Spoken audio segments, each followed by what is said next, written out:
Why are there not more people talking about Millhaven? Millhaven, a town where time moves slow. People knew their neighbours, doors stayed unlocked, a place for peace. Days were long and quiet. Sun dappled through trees, birds sang familiar tunes. Life was simple, predictable. Evenings brought a hush, families gathered, stories were told, laughter echoed softly in the night. It was idyllic, but something changed. A subtle shift, an unsettling feeling, like a stone dropped in still water, ripples spread.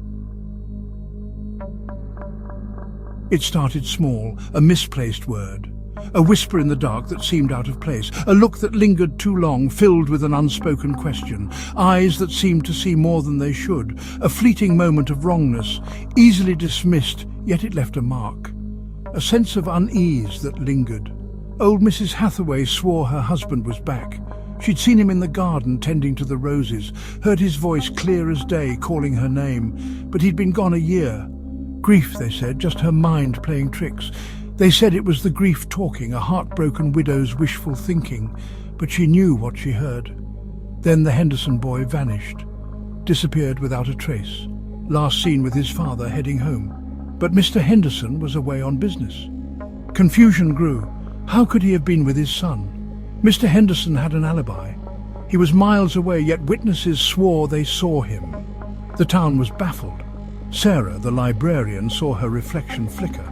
A stranger stared back at her, then vanished. She was certain it wasn't her own face, a trick of the light or something more sinister.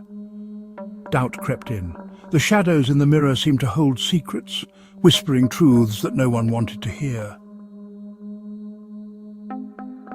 The disappearances continued. Always someone familiar, always someone trusted. The townsfolk grew afraid. Fear became a constant companion. They saw suspicion in each other's eyes. The once familiar faces now seemed strange, menacing. The very air felt heavy with dread. The once comforting silence was now filled with unspoken fear. No one could be trusted. The mimic was among them, wearing their faces, speaking with their voices, a perfect imitation hiding a terrifying truth.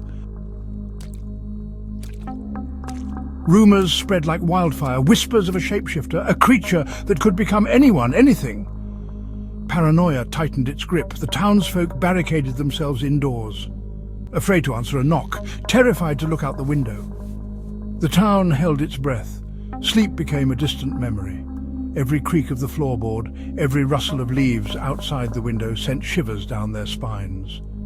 The creature was playing a game, toying with them, whispering in their ears with the voices of loved ones, driving them to madness.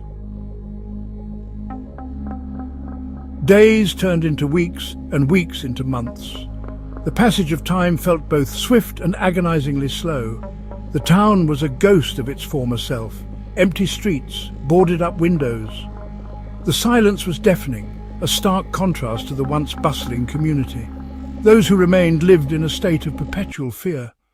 Every creak of the floorboards, every rustle of leaves sent shivers down their spines. They saw the mimic in every shadow, lurking in the corners of their vision, always just out of sight. They heard it in every gust of wind, in the whispers of the night. The once comforting sounds of nature now felt like ominous warnings.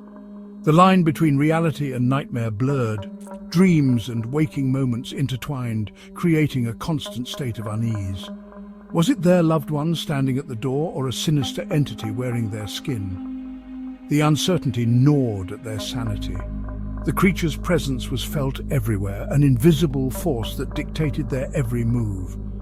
The townsfolk had become prisoners in their own homes. Their once safe havens now felt like cages. Haunted by the fear of the unknown, they clung to the hope that the nightmare would end. But the chilling realization that escape was impossible loomed over them, a constant reminder of their dire situation. One by one they vanished, taken in the night, no trace left behind.